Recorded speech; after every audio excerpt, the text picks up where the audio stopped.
तो बेटा आपने लास्ट वीडियो देखा होगा। उस लास्ट वीडियो में हमने रूल फॉर वैलिड आरएस और स्टेबिलिटी ऑफ रेजोनेटिंग स्ट्रक्चर के बारे में डिस्कस किया था। आज के इस वीडियो लेक्चर में हम इसी से रिलेटेड पॉइंट्स के बारे में डिस्कस करेंगे। तो पहले तो हम डिस्कस करेंगे रेजोनेंस हाइब्रिड। क्या होता है रेजोनेंस हाइब्रिड? तो देखो बेटा, हमने इससे पिछले वीडियो में रेजोनेटिंग स्ट्रक्चर बनाई थी।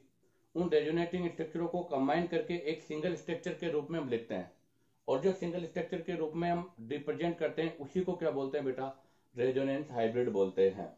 तो आप देखिएगा, सबसे पहले हम डेफिनेशन लिखेंगे रेजोनेंस हाइब्रिड की यहाँ से। तो हमारा सबसे पहला पॉइंट है बेटा रेजोनेंस हाइब्रिड। किसको बोलते हैं रेजोनेंस हाइब्रिड? तो अगर रेजोनेंस हाइब्रिड की हम बात करें तो आपके जितने भी कम स्ट्रक्चर हैं उन सबको कंबाइन करके एक सिंगल स्ट्रक्चर में लिखना। तो कंबाइन ऑल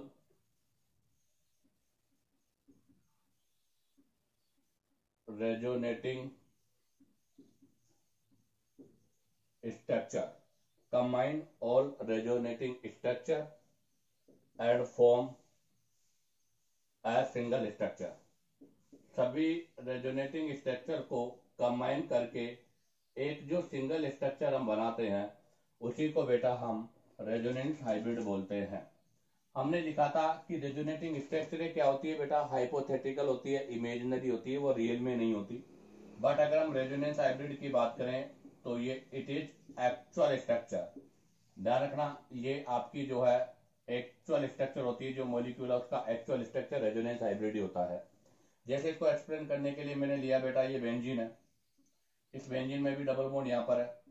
अगर मैं इसका रेजोनेटिंग स्ट्रक्चर बनाऊंगा तो आप जरा देखो, अब बॉन्ड यहाँ पर आ गया, अर्थात बॉन्ड की पोजीशन चेंज हो गई। अब आपको पता है कि यहाँ पर बेंजीन की कितनी रेजोनेटिंग स्ट्रक्चर है बेटा? 2। और ये दोनों इमेजिनरी है, आपकी जो है इमेजिनरी है, रियल नहीं है। अब इन दोनों स्ट्रक्चर को मैं कंबाइंड करके एक सिंगल स्ट्रक्चर बना देता हूं, जिसके अंदर ये दोनों स्ट्रक्चर ही होगी। और वो सिंगल स्ट्रक्चर ये है कि इसमें डबल बॉन्ड कंटिन्यू रोटेट हो रहा है, तो ये मैंने डबल बॉन्ड को कंटिन्यू रोटेट कर दिया। और यही चीज आपका क्या कहलाता है बेटा? रेजोनेंस हाइब्रिड कहलाता है। तो कहने का मतलब, आपके जितने भी रेजोनेटिंग स्ट्रक्चर हैं उन सबको कंबाइन करके सिंगल स्ट्रक्चर में रिप्रेजेंट करना आपका रेजोनेंस हाइब्रिड कहलाता है। रेजोनेंस हाइब्रिड हमेशा एक्चुअल स्ट्रक्चर होती है। आगे बात करें तो रेजोनेंस हाइब्रिड की स्टेबिलिटी। तो जिसमें जितनी ज्यादा रेजोनेटिंग स्ट्रक्चर होगी बेटा, उस रेजोनेंस हाइब्रिड की स्टेबिलिटी उतनी ही ज्यादा होगी। तो अगर हम बात यहां से करें तो real hybrid will real hybrid with more RS more stable. अभी हमने यही कहा था कि अगर आपका हाइब्रिड जो है उसमें का रेजोनेटिंग स्ट्रक्चर है मोर है, अर्थात वो रेजोनेंस हाइब्रिड जो मोर रेजोनेटिंग स्ट्रक्चर से बनता है उसकी स्टेबिलिटी भी मोर होती है। इसका मतलब अगर हम यहाँ से कंक्लूजन लिखे तो कंक्लूजन यही होगा बेटा, stability of resonance hybrid is directly proportional to number of RS.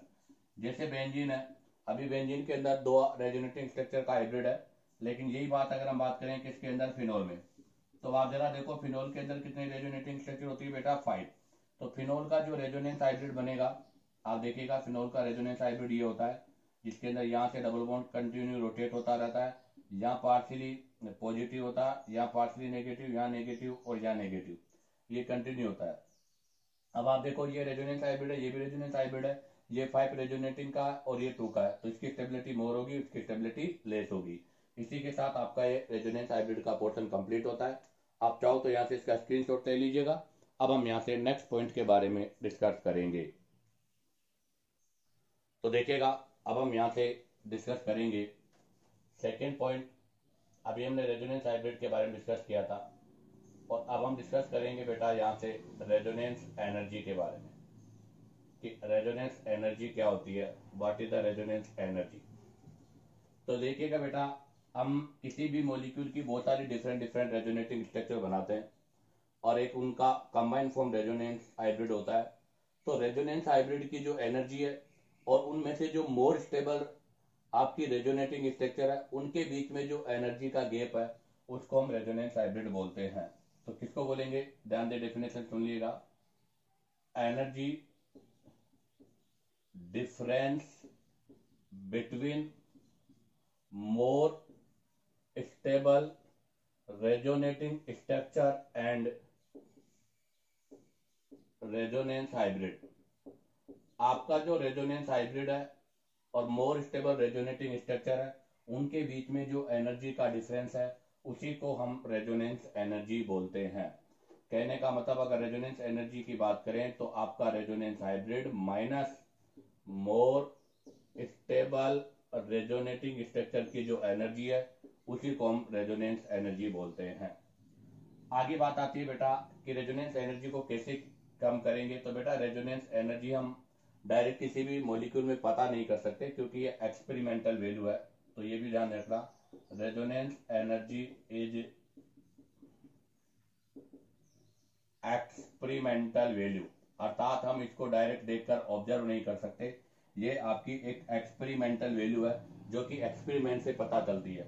But फिर भी अगर हम इसको कैलकुलेट करना चाहें तो इसको विच कैलकुलेटेड बाय, फिर भी अगर इसको हम कैलकुलेट करना चाहें तो इसको कैलकुलेट करने के लिए हम एच का फुल फॉर्म होता है बेटा हीट ऑफ हाइड्रोजिनेशन से पता करते हैं। समझ गए? हीट ऑफ हाइड्रोजिनेशन का मतलब हाइड्रोजन का ऐड करना, और बेटा किसी के अंदर भी जब हम हाइड्रोजन ऐड करते हैं तो उसका रिडक्शन होता है। तो ध्यान रखना एक्सपेरिमेंटल वैल्यू है, फिर भी हम इसको पता कर सकते हैं और वो कैलकुलेट करते हैं। और वो कैलकुलेट किससे करेंगे बेटा? HOH अर्थात हीट ऑफ हाइड्रोजिनेशन से इसको हम कैलकुलेट करते हैं। कैसे कैलकुलेट करेंगे वो भी मैं क्लियर कर दूं कि रेजोनेंस एनर्जी जो होती है वो होती है बेटा डेल HOH आपकी कैलकुलेटेड, जो आपने कैलकुलेट की है, माइनस डेल HOH एक्सपेरिमेंटल, क्योंकि ध्यान रखना बेटा कैलकुलेटेड वैल्यू हमेशा ज्यादा होगी और एक्सपेरिमेंटल वैल्यू हमेशा लेस होगी। या चाहे तो हम इसको ऐसे भी कह सकते हैं कि जो कैलकुलेटेड वैल्यू होती है ये हमारी एक एक्सपेक्टेड वैल्यू होती है कि इतनी होनी चाहिए, और जो एक्सपेरिमेंटल वैल्यू होती है बेटा वो रियल में उसकी एक्चुअल वैल्यू होती है कि इसकी ऑब्टेन वैल्यू इतनी है। तो ये इसको फाइंड आउट करने का फॉर्मूला हो गया। जैसे इसको मैं एक एग्जांपल से एक्सप्लेन कर रहा हूं बेटा। जैसे मैंने एग्जांपल लिया है आपके पास, जैसे मैंने ले लिया आपके पास साइक्लोहेक्सिन। ये साइक्लोहेक्सिन है, इस पर मैंने 2 हाइड्रोजन ऐड किए हैं इन प्रेजेंस ऑफ निकल पीडी और पीटी। ध्यान दे बेटा ये हाइड्रोजिनेशन का मतलब होता है ऐड ऑफ हाइड्रोजन, हम यहाँ पर हाइड्रोजन ऐड करेंगे। और ये कैटालिस्ट है जो सबसे बेटर क्या नाम है डिहाइड्रोजिनेशन एजेंट के रूप में काम करते हैं। तो यहाँ से आपका ये जो डबल बॉन्ड है ये डबल बॉन्ड ब्रेक होगा और यहाँ पे 2 हाइड्रोजन लग जाएंगे। तो बताओ यहाँ से मेरे पास क्या बनेगा? साइक्लोहेक्सेन बन जाएगा। और साइक्लोहेक्सेन बनने के साथ में बेटा ये आपका एक कौन सा प्रोसेस है? एक्सोथर्मिक प्रोसेस है। कौन सा प्रोसेस है बेटा? एक्सोथर्मिक, अर्थात हीट ऑफ हाइड्रोजिनेशन एक्सोथर्मिक होता है, यहाँ से एनर्जी निकलेगी। तो जैसे यहाँ पर ये 2 हाइड्रोजन ऐड होंगे, हाइड्रोजन के ऐड होने के साथ साथ एनर्जी रिलीज होगी, और यहाँ पर जो एनर्जी रिलीज होगी बेटा वो हो जाएगी आपकी 29 किलो कैलोरी। 29 किलो कैलोरी, अर्थात एक बॉन्ड को ब्रेक करने के लिए मुझे 29 किलो कैलोरी चाहिए।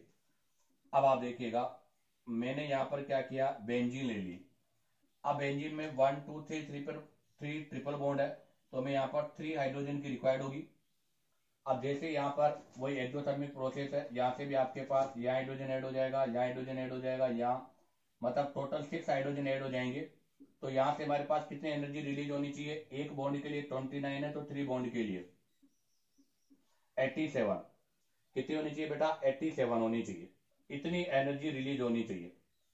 बट आपको पता है ये तो हम क्या कर रहे हैं, एक कैलकुलेटेड कर रहे हैं, और आपको पता है हमारी एक्सपेक्टेड वैल्यू हमेशा ज्यादा होती है। और जब इसको एक्सपेरिमेंटल किया गया, बट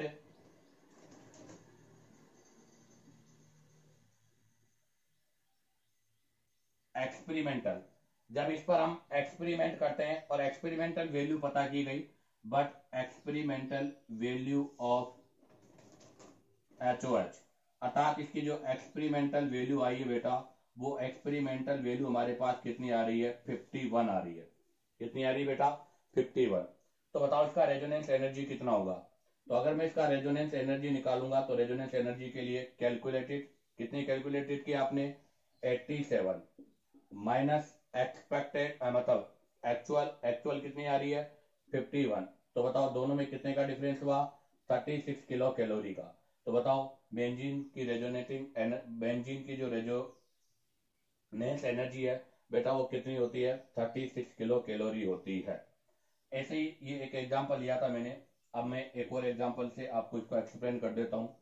सेकंड एग्जांपल में ले रहा हूँ कि मैंने ये लिया मतलब प्रोपीन।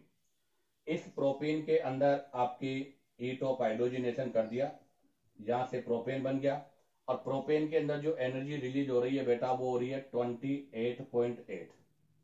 अब मैं ले रहा हूं यहां से 13 ब्यूटाडाइन। 13 ब्यूटाडाइन में 2 हाइड्रोजन ऐड करने पड़ेंगे बेटा, क्योंकि यहाँ पर 2 डबल बॉन्ड है। जब 2 हाइड्रोजन ऐड करेंगे, 2 डबल बॉन्ड है, तो यहाँ से ब्यूटेन बनेगा। अब एनर्जी कितनी होगी, इसको 2 से मल्टीप्लाई कर देंगे, और जब इसको 2 से मल्टीप्लाई करेंगे तो ये अप्रोक्सीमेट हो जाएगा 57.6। अब ये हमारे पास क्या आ रही है बेटा, एक्सपेक्टेड है, ये हमने कैलकुलेट करके निकाली है, अर्थात हमारी कैलकुलेशन चाहिए, बट आपको पता है एक्चुअल ये नहीं होती।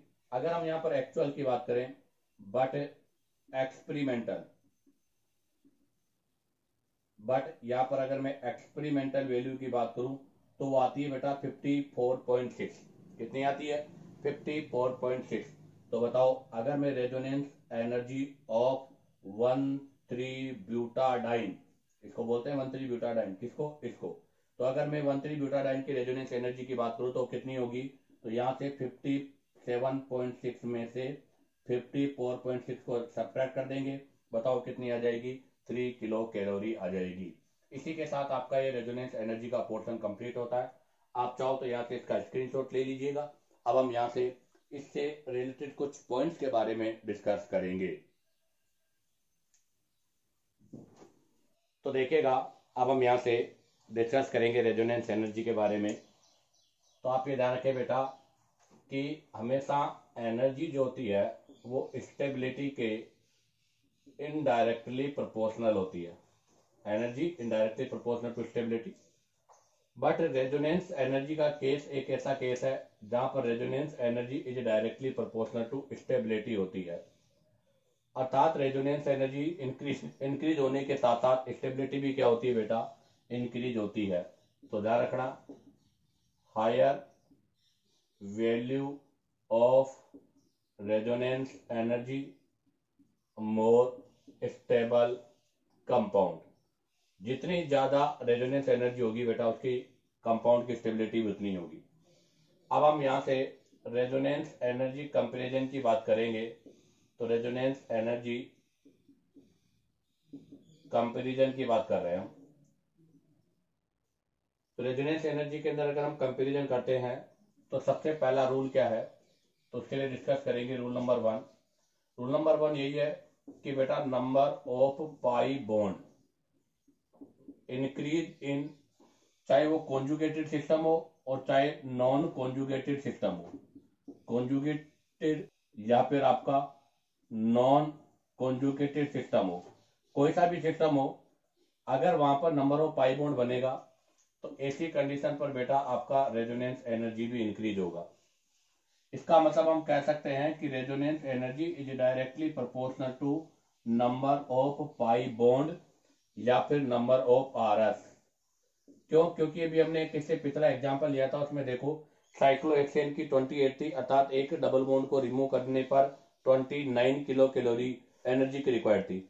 और जब हमने वहां पर बेंजीन लिया, वहां पर 3 पाई बॉन्ड थे, तो उसके जस्ट वो मतलब 3 टाइम होनी चाहिए, बट 3 टाइम तो नहीं थी, बट थी उससे मोर। तो इसलिए ध्यान रखना, resonance energy number of pi bond is directly proportional to number of RS है।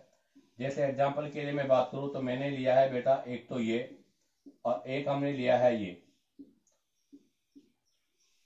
आप बताओ इन दोनों में से किसके रेजोनेंस एनर्जी ज्यादा होगी।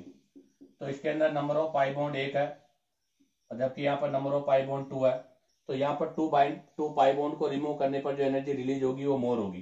तो यहाँ पर इसकी एनर्जी मोर होगी, इसकी एनर्जी लेस होगी। ऐसा ही एक और एग्जांपल ले रहा हूं मैं, देखो बेटा ये है बेंजीन, एरोमेटिक है ये। नेफ्थलीन, ये भी एरोमेटिक है बेटा।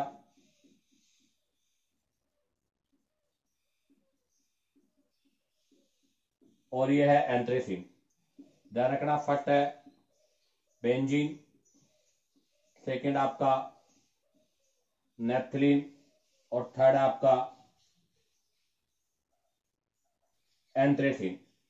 आप बताइएगा इनमें किसकी रेजोनेंस एनर्जी सबसे ज्यादा होगी। तो आप देखो इसमें नंबर ऑफ पाई बॉन्ड 3 है, इसमें 5 है और इसमें 7 है। Number of pi bond increase हो रहा है इन कॉन्जुगेशन सिस्टम में, इसलिए अगर स्टेबिलिटी की बात करें या रेजोनेंस एनर्जी की बात करें तो यार रेजोनेंस एनर्जी का ऑर्डर ये होगा। दूसरी बात करें नंबर ऑफ आरएस की, तो देखो बेटा इसका RS2 होता है, इसका RS3 होता है और इसका RS4 होता है, अर्थात नंबर ऑफ रेजोनेटिंग स्ट्रक्चर भी इंक्रीज हो रही है, तो स्टेबिलिटी इंक्रीज होगी, और स्टेबिलिटी इंक्रीज होगी तो बेटा रेजोनेंस एनर्जी भी क्या होगी, मोर होगी। तो इसी के साथ हमारा एफर्ट रूल कंप्लीट होता है कि number of pi bond increase होने पर, चाहे वो कॉन्जुगेटेड हो चाहे नॉन कॉन्जुगेटेड हो, हमेशा एनर्जी की वैल्यू इंक्रीज होती है। अब आप चाहो तो यहाँ से इसका स्क्रीनशॉट ले लीजिएगा। अब हम यहाँ से नेक्स्ट रूल के बारे में डिस्कस करेंगे। तो देखिएगा अब हम डिस्कस करेंगे यहाँ से रूल नंबर 2। तो हमारा रूल नंबर 2 यही है कि अगर कहीं भी लार्जर एक्सटेंडेड कॉन्जुगेशन है तो उसकी स्टेबिलिटी मोर होगी, तो उसका रेजोनेंस एनर्जी भी मोर होगा कंपेयर टू स्मॉलर। और स्मॉलर वाले की स्टेबिलिटी बेटा क्रॉस कॉन्जुगेशन वाले से मोर होगी।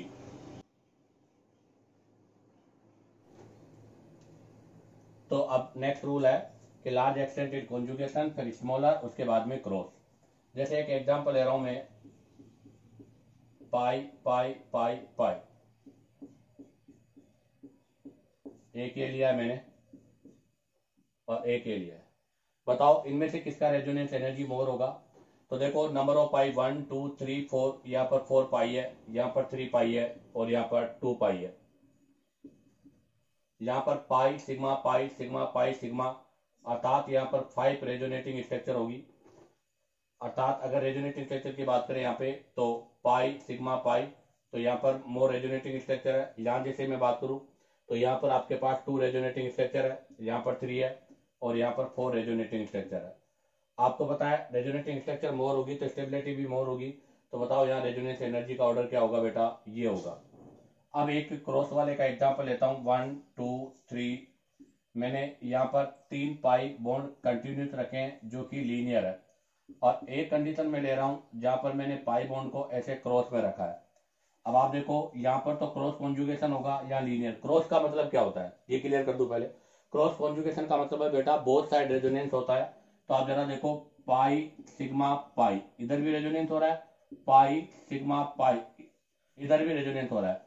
इसमें बोथ साइड रेजोनेंस हो रहा है, इसलिए यहाँ पर रेजोनेंस होने का जो चांस है वो 50% है। क्योंकि ये सोचेगा कि मैं रेजोनेंस करूं तो वो वेट करेगा, और ये सोचेगा कि मैं रेजोनेंस करूं तो वो वेट करेगा, तो ये दोनों ही वेट करते रह जाएंगे और यहाँ रेजोनेंस होने का चांस कम हो जाएगा। जबकि यहाँ पर देखो पाई सिग्मा पाई लीनियर एक्सटेंटेड है, हमेशा लीनियर वाले की स्टेबिलिटी क्रॉस से मोर होती है, तो लीनियर वाले की रेजोनेंस एनर्जी भी बेटा क्रॉस से मोर होगी। अब आ जाएगा रूल नंबर 3। रूल नंबर 3 में ध्यान रखना बेटा, if pi bond same, if pi bond same, if pi bond same, तो ध्यान रखिए बेटा resonance energy is directly proportional to aromatic. जो एरोमेटिक होगा उसका रेजोनेंस एनर्जी भी क्या होगा, मोर। अर्थात हमें पता है स्टेबिलिटी में सबसे पहले एरोमेटिक आता है, फिर आपका नॉन एरोमेटिक आता है और सबसे लास्ट में एंटी एरोमेटिक आता है। तो इसके लिए मैं एग्जांपल ले रहा हूं। तो देखिएगा सबसे फर्स्ट एग्जांपल लिया मैंने 3 मेंबर रिंग में, ये साइक्लोप्रोपाइनल केटाइन, और इसके साथ में लिया ये साइक्लोप्रोपीन। आप देखिएगा ये एरोमेटिक है, ये नॉन एरोमेटिक है, तो इसकी स्टेबिलिटी मोर है, तो इसकी स्टेबिलिटी मोर है तो इसका रेजोनेंस एनर्जी भी मोर होगा। अब लेंगे एग्जांपल नंबर 2। एग्जांपल नंबर 2 में मैंने 4 कार्बन का लिया है, ये साइक्लोब्यूटाडाइन, और 4 कार्बन के साथ में मैंने यहाँ पर लिया है ये कॉन्जुगेटेड। अब आप देखो यहाँ पर एंटी एरोमेटिक है और ये आपका नॉन एरोमेटिक है, यहाँ पर क्रॉस की कंडीशन है, जबकि यहाँ पर लीनियर की कंडीशन है। तो लीनियर वाले की स्टेबिलिटी क्रॉस से मोर होती है, तो इसका रेजोनेंस एनर्जी भी मोर होगा। अब लेंगे एग्जांपल नंबर 3। एग्जांपल नंबर 3 के अंदर जो है हमने यहाँ से एग्जांपल नंबर 3 में ये लिया है,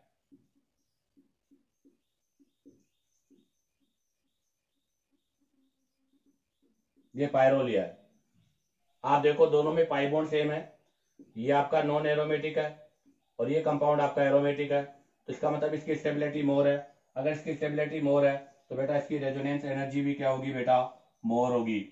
ऐसे ही अगर हम एक और एग्जांपल है नंबर 4, तो नंबर 4 एग्जांपल में मैंने लिया है ट्रिपल बॉन्ड और बेंजीन। अब आप देखो बेंजीन एरोमेटिक है और 3 ट्रिपल बॉन्ड जो आपके लीनियर है ये नॉन एरोमेटिक है, तो बताओ किसकी स्टेबिलिटी मोर है, एरोमेटिक की। अगर एरोमेटिक की स्टेबिलिटी मोर है तो रेजोनेंस एनर्जी भी इसकी क्या होगी बेटा, मोर होगी। इसी के साथ एक और एग्जांपल ले रहा हूं मैं यहाँ पे, स्पेशल केस एग्जांपल है।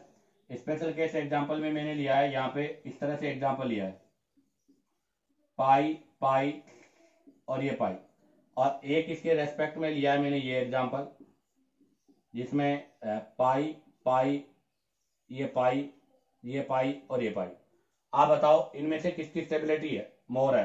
तो बेटा ये भी एरोमेटिक है, ये भी एरोमेटिक है, आपके दोनों ही एरोमेटिक है। अगर दोनों ही एरोमेटिक हैं तो बताओ फिर इसमें से स्टेबिलिटी किसकी मोर होगी। तो ध्यान दे बेटा, फर्स्ट रिंग के अंदर आप देखो यहाँ पर बेंजीन लाइक स्ट्रक्चर है, जबकि इसके अंदर दोनों में ही कहीं भी बेंजीन, क्योंकि यहाँ भी बेंजीन है और आप जरा देखो ये भी किसकी तरह काम कर रहा है, बेंजीन की तरह काम कर रहा है। तो इसके अंदर बहुत रिंग बेंजीन है, जबकि इसके अंदर एक रिंग बेंजीन है, एक रिंग बेंजीन की तरह नहीं है। तो इसी कंडीशन पर उसकी स्टेबिलिटी मोर होती है जिसमें बहुत रिंग बेंजीन होती है। तो बताओ यहाँ पर किसकी स्टेबिलिटी मोर है बेटा, फर्स्ट की। तो रेजोनेंस एनर्जी भी किसकी ज्यादा होगी बेटा, फर्स्ट की। तो यहाँ से ध्यान रखना, अगर कोई रिंग आपकी बेंजीन रिंग के सिमिलर है तो उसकी स्टेबिलिटी मोर होती है। तो इसको मैं यहाँ पर एक नोट के फॉर्म में लिख देता हूं, if ring like benzene is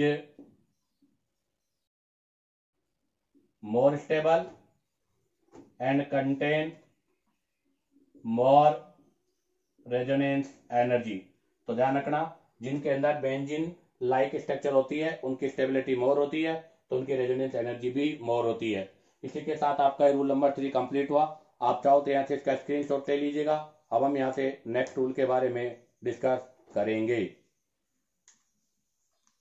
तो देखिएगा, अब हम डिस्कस करेंगे नेक्स्ट रूल नंबर 4।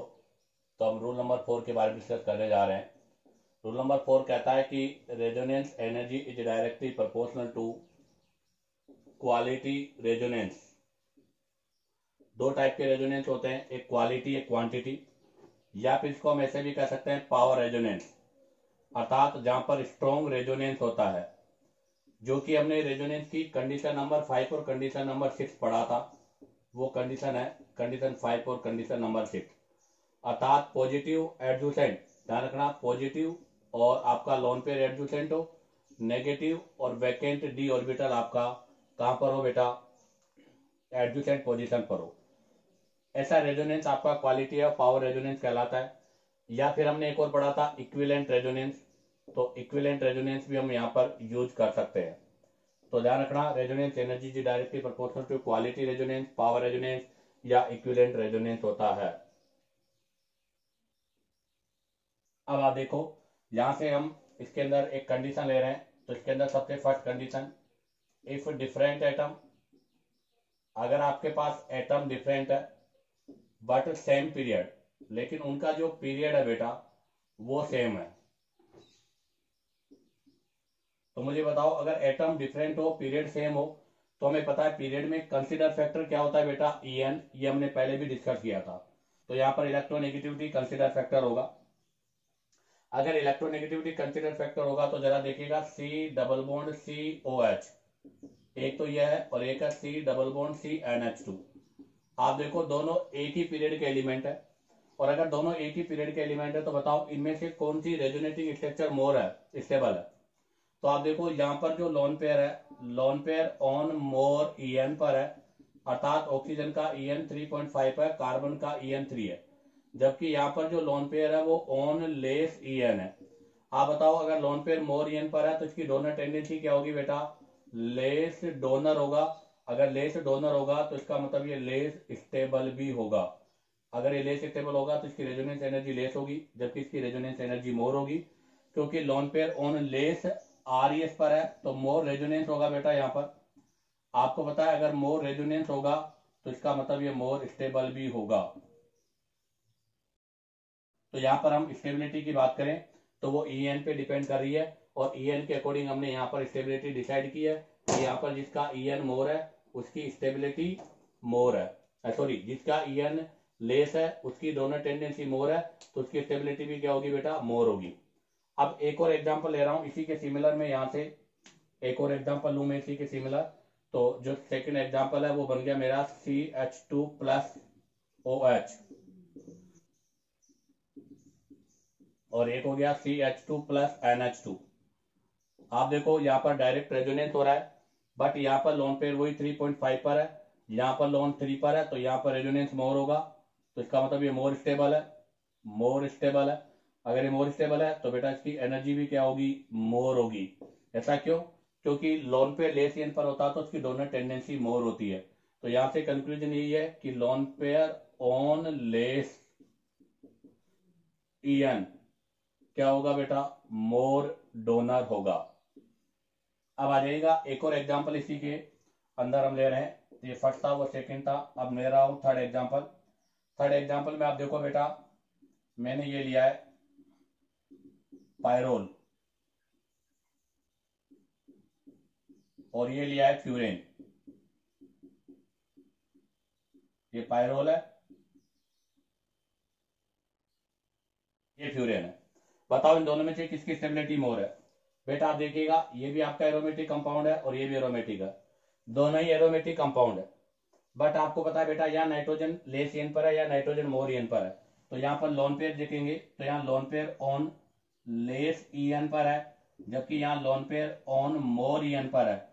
आप बताओ लेस EN पर लोन पेयर है तो उसकी स्टेबिलिटी मोर होगी, और अगर लोन पेयर मोर EN पर है तो उसकी स्टेबिलिटी लेस होगी। तो हमारा ये फर्स्ट इसमें कंप्लीट होता है। अब डिस्कस करेंगे इसी में सेकंड है इफ डिफरेंट एटम, अभी भी एटम तो डिफरेंट है बट सेम ग्रुप के हैं। बताओ एटम डिफरेंट है, ग्रुप सेम है, तो अब की बार कंसीडर फैक्टर क्या होगा बेटा, साइज।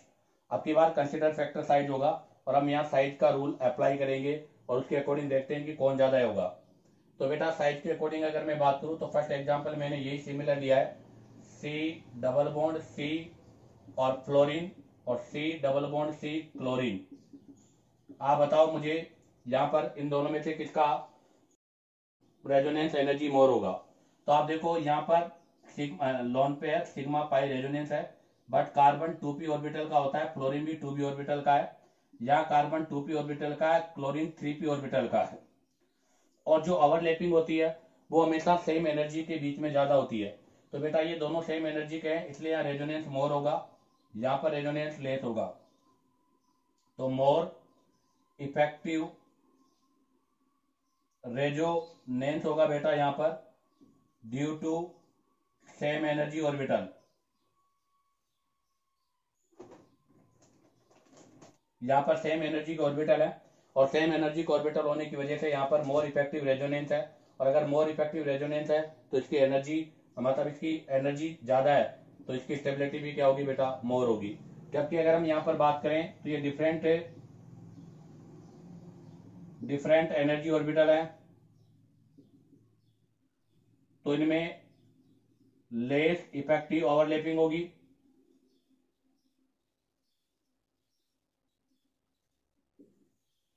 और अगर लेस इफेक्टिव ओवरलैपिंग होगी तो बेटा ये लेस स्टेबल होगा, और लेस स्टेबल होगा तो रेजोनेंस एनर्जी भी लेस होगी। इसी में हम सेकंड एग्जांपल ले रहे हैं इसी के सिमिलर CH2, और एक में ले लेता हूं फ्लोरीन,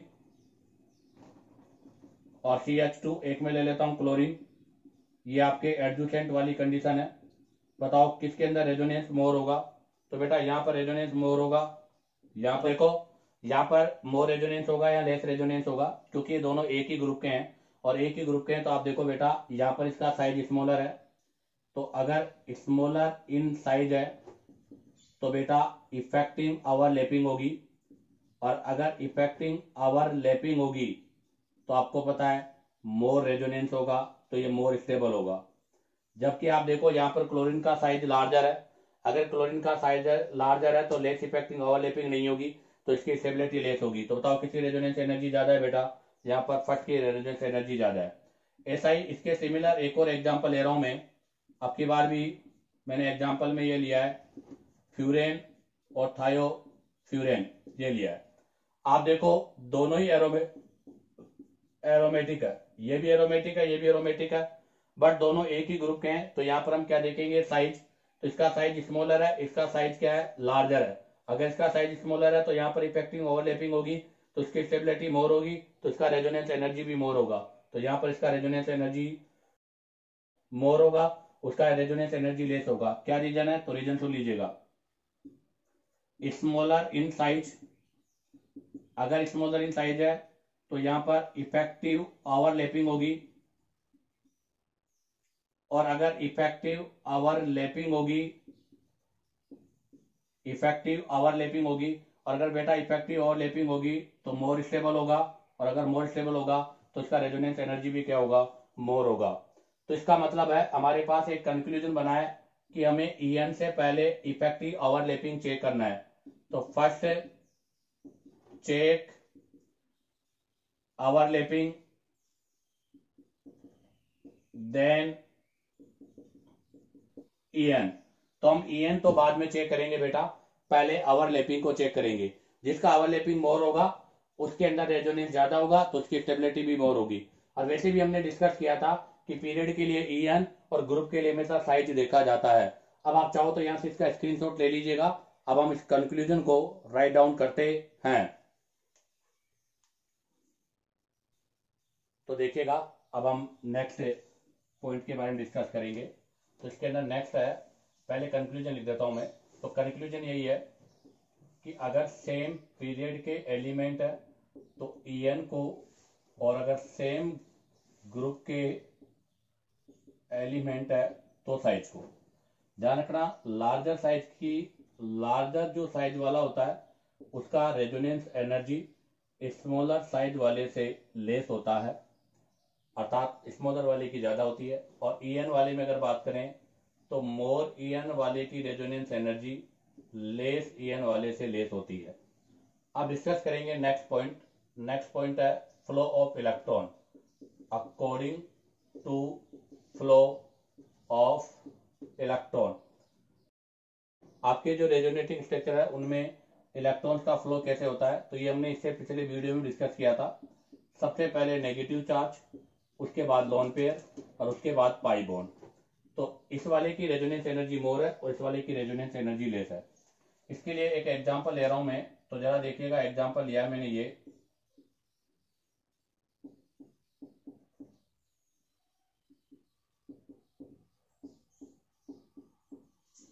एग्जांपल लिया है। आप बताओ इनमें से किसकी रेजोनेंस एनर्जी मोर होगी। तो देखो पहले के अंदर है पाई सिग्मा पाई, अर्थात पहला पाई सिग्मा पाई कॉन्जुगेशन है। सेकंड के अंदर कौन सा है, पाई सिग्मा लोन पेयर है। और थर्ड वाले में पाई सिग्मा और नेगेटिव है। तो इसके अंदर इफेक्टिव रेजोनेंस है। अगर इसमें इफेक्टिव रेजोनेंस है तो इसकी रेजोनेंस एनर्जी भी क्या होगी बेटा, मोर होगी। ऐसा ही एक और एग्जांपल हम यहाँ पर यूज कर रहे हैं। वो एग्जांपल है कि एक तो मैं लूं फिनॉल और एक लिया है मैंने फिनॉक्साइड आयन। आप बताओ इन दोनों में से किसका रेजोनेंस एनर्जी मोर है। तो फिनॉल में जो रेजोनेंस हो रहा है वो हो रहा है पाई सिग्मा लोन पेयर, जबकि यहां पर जो हो रहा है बेटा वो हो रहा है पाई सिग्मा और नेगेटिव चार्ज। बताओ कौन सा इफेक्टिव है, पाई सिग्मा नेगेटिव वाला, तो इसका रेजोनेंस एनर्जी भी क्या होगा बेटा, मोर होगा। एक और एग्जांपल लेता हूं मैं यहां से, इसी से सिमिलर थर्ड एग्जांपल वो लिया है मैंने, ये एग्जांपल लिया है। आप देखो यहाँ पर जो कॉन्जुगेशन है वो है पाई सिग्मा और नेगेटिव चार्ज, और यहाँ जो कॉन्जुगेशन है वो है पाई सिग्मा और लोन पेयर। बताओ कौन ज्यादा इफेक्टिव है, ये ज्यादा इफेक्टिव है, तो इसका रेजोनेंस एनर्जी भी मोर होगा। अब डिस्कस करेंगे नेक्स्ट रूल, आपका नंबर 5। तो रूल नंबर 5 में है कि रेजोनेंस एनर्जी जो है बेटा वो is directly proportional to quality, या सॉरी हम ऐसे कहेंगे कि जो रेजोनेंस एनर्जी है वो रेजोनेंस एनर्जी आपके क्वालिटी रेजोनेंस या इक्विवेलेंट रेजोनेंस की हमेशा मोर होगी। किससे, क्वांटिटी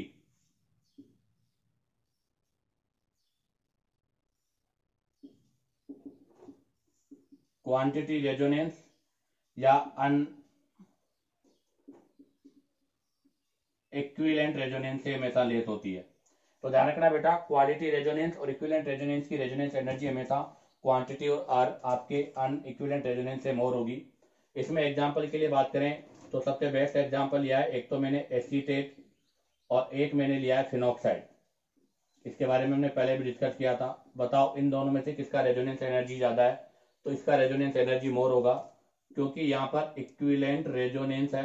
हालांकि रेजोनेटिंग स्ट्रक्चर तो दो ही है, बट इक्विवेलेंट है, क्योंकि नेगेटिव सिग्मा पाई, और जब रेजोनेंस होगा तो नेगेटिव आपके ऑक्सीजन पर आएगा। यहाँ पर 5 रेजोनेटिंग स्ट्रक्चर है, बट इक्विवेलेंट नहीं बेटा, अनइक्विवेलेंट रेजोनेंस है। क्यों बोला अनइक्विवेलेंट? क्योंकि नेगेटिव चार्ज अभी ऑक्सीजन से किस पर आता है? कार्बन पर, इसलिए ये मोर स्टेबल है, तो इसकी रेजोनेंस एनर्जी भी मोर होगी। ऐसे ही एक और एग्जांपल में इसी के सिमिलर एक एग्जांपल और ले लेता हूं। मैंने लिया है CH2 माइनस बेंजाइलिक एनाइन, ये बेंजाइलिक एनाइन लिया है, और एक एग्जांपल लिया है मैंने CH2 minus CH double bond O। बताओ इन दोनों में से किसकी स्टेबिलिटी मोर है? मतलब जो स्टेबल मोर होगा उसकी रेजोनेंस एनर्जी भी मोर होगी। तो बेटा यहाँ पर 5 रेजोनेटिंग स्ट्रक्चर है, हालांकि यहाँ 5 तो नहीं है, 2 रेजोनेटिंग स्ट्रक्चर है, बट आप देखो यहाँ पर रेजोनेंस होने के बाद नेगेटिव चार्ज किस पर आएगा? ऑक्सीजन पर, अर्थात मोर ईएन पर नेगेटिव हो जाएगा, मोर ईएन पर नेगेटिव। इसका मतलब इसकी स्टेबिलिटी मोर हो जाएगी। अगर इसकी स्टेबिलिटी मोर हो जाएगी तो बेटा इसकी रेजोनेंस एनर्जी भी क्या हो जाएगी? मोर हो जाएगी। इसी के साथ आपका ये रेजोनेंस एनर्जी कंपैरिजन के 5 रूल कंप्लीट होते हैं। एक बार मैं रिकॉल कर देता हूं। फर्स्ट रूल था हमारा, number of pi bond is directly proportional to resonance energy. हमारा जो सेकंड पॉइंट था, लार्ज एक्सटेंडेड कॉन्जुगेशन का क्रॉस कॉन्जुगेशन से मोर होता है। थर्ड था, एरोमेटिक की रेजोनेंस एनर्जी मोर होती है। फोर्थ था, जिसमें हमने 3 डिफरेंट केस पढ़े, अगर सेम पीरियड के हो तो लेस ईएन वाले की मोर होगी, सेम ग्रुप के हो तो स्मॉलर साइज वाले की मोर होगी, और अगर इलेक्ट्रॉन फ्लो होगा तो इलेक्ट्रॉन फ्लो में नेगेटिव वाले का, फिर लोन पेयर का, फिर पाई बॉन्ड का। और लास्ट जो रूल था वो था कि आपका जो क्वालिटी रेजोनेंस या इक्विवेलेंट रेजोनेंस है उनकी स्टेबिलिटी मोर होती है, तो उनकी रेजोनेंस एनर्जी भी मोर होगी। इसी के साथ आपका रेजोनेंस का पोर्शन कंप्लीट होता है। अब आप चाहो तो यहाँ से इसका स्क्रीनशॉट ले लीजिएगा। तो देखिएगा, अब हम यहाँ से रेजोनेटिंग स्ट्रक्चर की स्टेबिलिटी का एक क्वेश्चन सोल्व करते हैं। क्या क्वेश्चन है देखिएगा। सबसे फर्स्ट क्वेश्चन है, CH3 C पे positive double bond O lone pair, CH3 C double bond O positive. तो हमारा रूल है पहला पोलर नॉन पोलर, तो बेटा दोनों स्ट्रक्चर आपकी पोलर है, इसलिए आपका यहाँ पर रूल नंबर फर्स्ट अप्लाई नहीं होगा। रूल नंबर सेकंड में क्या था? Octet complete incomplete. तो यहाँ पर इसके आउटर मोर शेल में 6 इलेक्ट्रॉन है, जो कि पॉजिटिव चार्ज है। यहाँ ऑक्सीजन के साथ पॉजिटिव है, बट इसके आउटर मोर शेल में 8 इलेक्ट्रॉन है, 2 2 2 6 और 2 8। तो बताओ ए और बी में से किसकी स्टेबिलिटी ज्यादा होगी? बेटा बी की स्टेबिलिटी ए से मोर होगी। और वैसे भी आप देखिएगा, यहाँ पर केवल 2 पाई बॉन्ड है, यहाँ पर 3 पाई बॉन्ड है। मैंने कहा था पाई बॉन्ड जितने ज्यादा होंगे उसकी स्टेबिलिटी उतनी ज्यादा होगी, तो यहाँ पर आपके पास 3 पाई की वजह से भी इसकी स्टेबिलिटी मोर है। अब आ जाएगा क्वेश्चन नंबर 2। क्वेश्चन नंबर 2 में यहाँ पे देखो CH2 पे पॉजिटिव NH2, यहाँ पर CH2 डबल बॉन्ड NH2 पे पॉजिटिव। सबसे पहला रूल पोलर नॉन पोलर, तो आपको पता है यहाँ पर रूल नंबर फर्स्ट आपका अप्लाई नहीं होगा। Rule number second, octet complete incomplete. तो आप जरा देखिएगा, यहाँ पर कार्बन पर पॉजिटिव चार्ज लगा हुआ है, तो इसके आउटर मोस्ट शेल में 6 इलेक्ट्रॉन है। यहाँ नाइट्रोजन पर पॉजिटिव है, बट 2 2 2, इसके आउटर मोस्ट शेल में 8 इलेक्ट्रॉन है, अर्थात इसका ऑक्टेट इनकम्प्लीट है, इसका ऑक्टेट कंप्लीट है। तो बताओ यहाँ पर भी ऑर्डर क्या होगा? A is greater than B, अर्थात B की स्टेबिलिटी A से मोर है। और वैसे भी देखें तो बेटा देखो, यहाँ पर कितना पाई बॉन्ड है? 1 पाई बॉन्ड है, सॉरी यहाँ पर 2 पाई बॉन्ड थे, यहाँ पर 1 पाई बॉन्ड है, यहाँ पर कोई पाई बॉन्ड नहीं है, तो इसका मतलब इसकी स्टेबिलिटी फिर भी मोर होगी। अब आ जाएगा क्वेश्चन नंबर 3, 1,3 ब्यूटाडाइन और ये रेजोनेटिंग स्ट्रक्चर। तो फर्स्ट वाली आपकी नॉन पोलर है बेटा, और ये पोलर है। तो बताओ नॉन पोलर और पोलर में से किसकी स्टेबिलिटी ज्यादा होती है? तो बेटा नॉन पोलर की स्टेबिलिटी पोलर से ज्यादा होती है। यहाँ पर आपका रूल नंबर फर्स्ट अप्लाई हुआ है। क्वेश्चन नंबर 4, CH2 पे minus C triple bond CH, CH2 double bond CH और CH पे माइनस। आपको बताना है यहाँ पर जो है किसकी स्टेबिलिटी मोर है। तो आप जरा देखो, यहाँ पर आपके पास पाई बॉन्ड 2 है, यहाँ पर भी पाई बॉन्ड 2 है। देखो पहला पोलर, दोनों पोलर है, दोनों में ऑक्टेट कंप्लीट। इसके आउटर मोड शेल में भी 8 इलेक्ट्रॉन है, इसके आउटर मोड शेल में भी 8 इलेक्ट्रॉन है। Number of pi bond same है, दोनों पोलर है, ऑक्टेट कंप्लीट है। तो rule number 3, negative charge on मोरियन, पॉजिटिव चार्ज ऑन लेसियन पर। आप देखो यहाँ नेगेटिव चार्ज sp2 कार्बन के ऊपर है, जबकि यहाँ पर आपका जो नेगेटिव चार्ज है बेटा वो sp3 कार्बन पर है। बताओ इन दोनों में से किसका En मोर है? तो इसका En मोर है। और आपको पता है नेगेटिव चार्ज मोर En पर मोर स्टेबल होता है, तो इसका मतलब ये मोर स्टेबल होगी, ये लेस स्टेबल होगी। तो बताओ करेक्ट आंसर क्या होगा? A greater than B। अब आ जाएगा next question number 5। Next question number 5 में आपको ये स्ट्रक्चर गिवन है। देखो पहला रूल यहाँ पर अप्लाई नहीं होगा, पोलर नॉन पोलर वाला, क्योंकि दोनों पोलर है। यहाँ पर देखो इसके आउटर मोड शेल में 8 इलेक्ट्रॉन है, इसके भी आउटर मोड शेल में 8 इलेक्ट्रॉन है। यहाँ पर रूल नंबर 2 भी अप्लाई नहीं होगा। रूल नंबर 3 देखते हैं। रूल नंबर 3 में कहा था कि negative charge Mauryan, positive charge Asian. तो यहाँ नेगेटिव चार्ज आपका कार्बन पर है जिसका En 2.5 है, यहाँ नेगेटिव चार्ज ऑक्सीजन पर है जिसका En 3.5 है। तो बेटा यहाँ पर आपका नेगेटिव चार्ज मोर En पर है। आप बताओ नेगेटिव चार्ज मोर En पर है तो मोर स्टेबल होगा या लेस स्टेबल होगा? तो मोर स्टेबल होगा। तो यहाँ पर भी स्टेबिलिटी का ऑर्डर बी का ए से मोर होगा। अब next question number 6। Next question number 6 में आपको यहाँ से एसिटिक एसिड गिवन है। तो ये आपका नॉन पोलर स्ट्रक्चर है बेटा, क्या बोलेंगे इसको हम? Non polar structure. और ये वाला स्ट्रक्चर आपका पोलर है। तो बताओ किसकी स्टेबिलिटी ज्यादा होगी? तो यहाँ पर हमारे पास रूल नंबर फर्स्ट अप्लाई होगा, और पोलर की स्टेबिलिटी नॉन पोलर से लेस होती है, अर्थात ये लेस पोलर है, ये मोर पोलर है। नेक्स्ट आपको दे रखा है ओ डबल बॉन्ड ओ के साथ में ओ पे लोन पेयर, फिर यहाँ पर माइनस, यहाँ प्लस, यहाँ प्लस, यहाँ माइनस, यहाँ माइनस और यहाँ प्लस।